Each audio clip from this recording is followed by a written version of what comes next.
எங்க மாமியார் என்ன கெட்ட கெட்ட வார்த்தையில திட்டுது. பட் நான் அழுகல சார். ஏன்? கண்ணீர் வருது, ஆனா நான் அழுகல. ஏன் அழல தெரியுமா? ஏன்? மேக்கப் கலைஞ்சிரும். மனுஷனுக்கும் புருஷனுக்கு என்ன வித்தியாசம் தெரியுமா? என்ன? தப்பு பண்ணிட்டு மன்னிப்பு கேட்டா அவன் மனுஷன், தப்பே பண்ணாம மன்னிப்பு கேட்டா அவன். கல்யாணத்துக்கு அப்புறம் ஆண்மகன் மகிழ்ச்சியா இருக்காங்க. ரெண்டு விஷயம் தாங்க. ஒண்ணு, உங்களுக்கு அமைஞ்ச மனைவி வரமா இருக்கணும், இல்லாட்டி ஊருக்கு போன உங்க பொண்டாட்டி வராம இருக்கணும். அப்பதான் சந்தோஷமா இருக்க முடியும். தண்ணிய கூட சிக்கனமா பயன்படுத்தினா அது பெண்கள். தண்ணியை சிக்கனமா பயன்படுத்தினா பெண்கள். ஆமா. தண்ணியை சிக்கனோட பயன்படுத்தினா ஆண்கள்.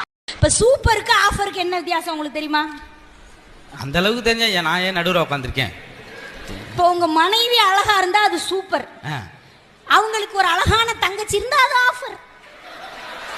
இப்ப ஏன் புருஷன் இருக்காரு பாருங்க, ஏன் புருஷன் எனக்கு ஒரு வேலையும் செய்ய மாட்டாரு. சரி, எழுத்த வீட்டுல சாந்தின்னு ஒரு அழகான ஃபிகர் இருக்கு.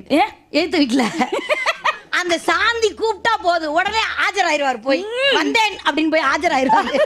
தீபாவளிக்கு காலையில பலகாரம் செய்யணும்னு குலோப்ஜாம் வாங்கிட்டு வான்னு ஒரு கூப்பிடுது, ஓடுறாரு. டால்டா பாக்கெட் வாங்கிட்டு வான்னு கூப்பிடுறாரு, ஓடுறாரு. இந்த பச்சரிசி மாவு பாக்கெட்டை மறந்துட்டேன்னு கூப்பிடுறாரு, ஓடுறாரு. நான் கடுப்பாயி இங்க கூப்பிட்டு தனியா வச்சு, ஏயா உனக்கெல்லாம் அறிவு இருக்கா? அதானே என்னைய கட்டிருக்கிய. இப்ப நான் கூப்பிட்டு அவரை தனியா கூப்பிட்டேன், உனக்கெல்லாம் அறிவு இருக்கா? அவங்க உன்னை எப்படி மிஸ்யூஸ் பண்றாங்க, இப்படி பண்றியேன்னு. மிஸ்யூஸா பண்ணா சாந்தி நல்லாவே யூஸ் பண்ணிக்கிட்டு இருந்தா நான் நினைச்சேன் சாந்திய.